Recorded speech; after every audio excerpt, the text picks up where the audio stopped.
Welcome to Salem, Massachusetts. Today is September 15th, 2023. It's about 10 a.m. and it is about 60 degrees out. It is a beautiful morning.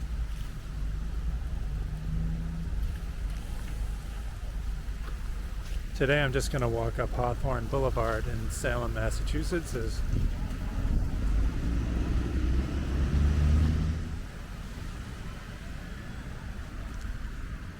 Okay, so we're coming up on the Theobald Matthew statue. As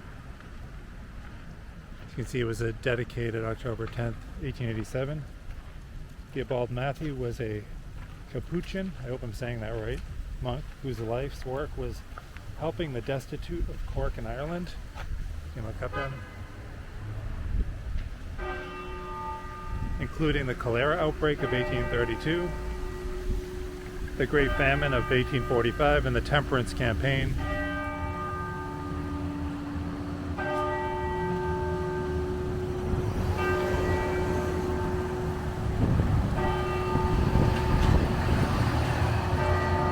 And the bell you're hearing chiming right now, hold on. The bell you're hearing chime right now is from the Immaculate Conception Church, right here. It was founded in 1825. Immaculate Conception was the very first Catholic parish in Salem. The present church, located here on Hawthorne Boulevard, was originally constructed in 1857 and is the third oldest church in the Archdiocese of Boston. Archdiocese.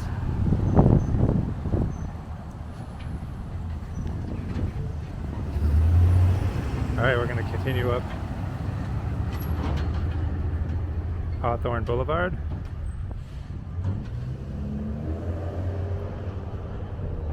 Here is a memorial to the boys of the Immaculate Conception Parish who served their country in the World War.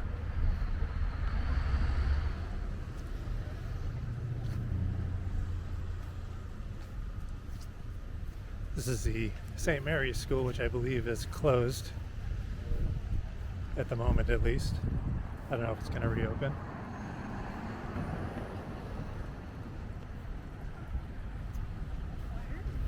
I was just going to say the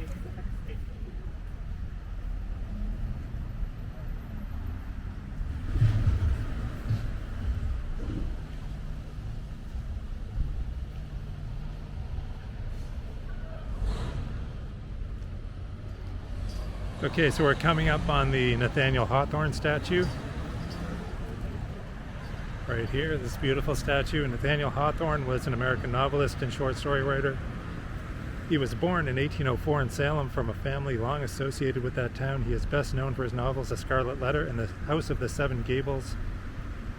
The Hawthorne statue was dedicated by the Hawthorne Memorial Association on December 23rd, 1925. So there it is. You can see Nathaniel Hawthorne, 1804 to 1864. A good detailed look at it. We're coming up on the Hawthorne Hotel next.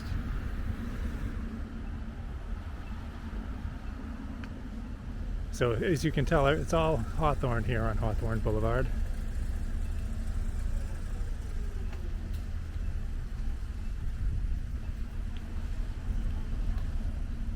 So the Hawthorne Hotel is an historic hotel in Salem, Massachusetts, named after local author Nathaniel Hawthorne, of course.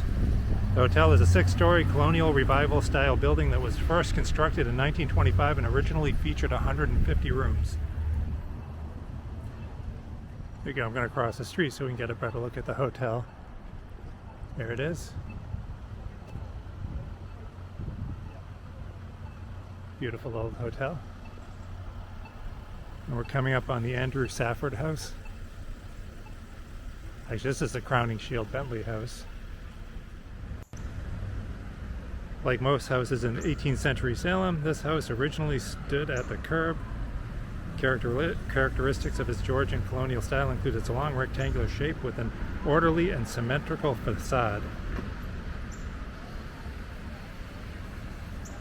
That's from the Blvd Essex Museum informational website. Pretty cool house.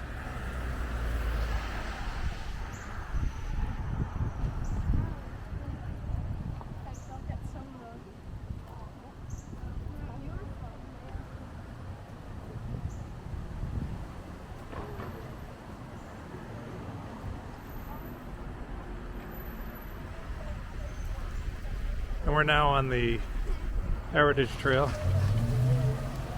Okay, I believe this next one is the Andrew Safford House. So when this house was built in 1818, it was the most expensive and well-appointed mansion in America, according to this. You can see some of the side here. The extravagant mansion was built by John Andrew, a Salem merchant specializing in the fur trade with Russia. It is in Federal-style architecture. The house passed into the Safford family in the 1860s.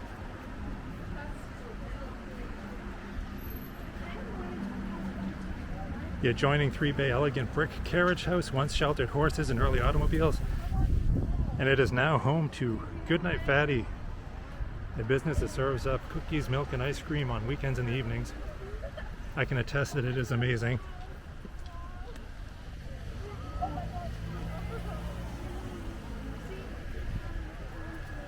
Okay, so we're coming up on the Roger Conan statue.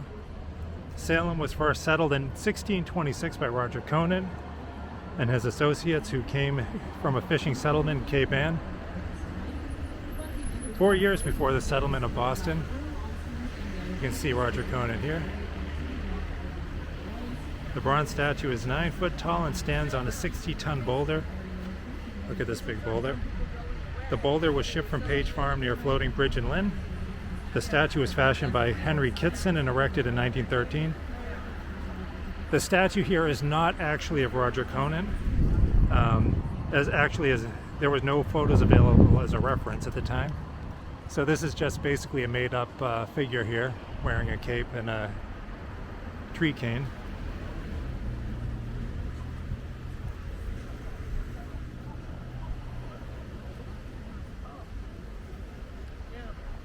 There we go. The Salem Witch Museum opened in 1972. The mission of the museum is to give a voice to the innocent victims of the witch hunts from 1692 to the present day. It was built in a renovated historic church building.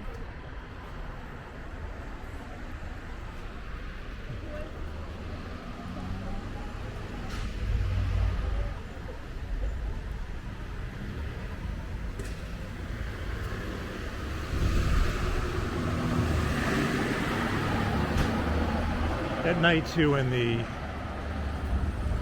especially on Halloween, these houses are all lit up and decorated for Halloween through the month of October. You can actually, if you search my channels, I've been out on many nights and during Halloween, including on Halloween night in both 2021 and 2022.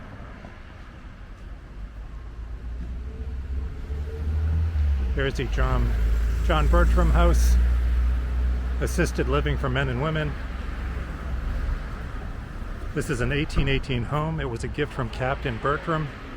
It is currently an assisted living facility. At the end of his life, Captain Bertram was considered the richest man in Salem. Home from the sea, Captain Bertram commenced his successful new career as a merchant and ship owner. From cabin boy to sea captain, he eventually established his own shipping firm in Salem.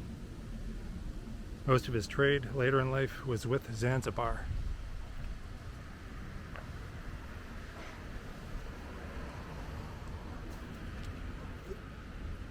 You can see the plaque up there.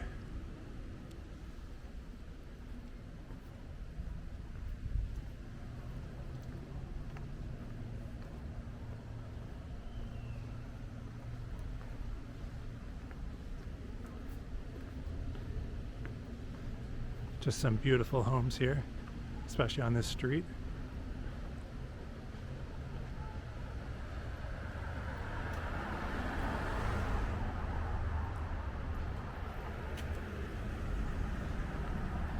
All right, I'm going to cross over and go into the Salem Common.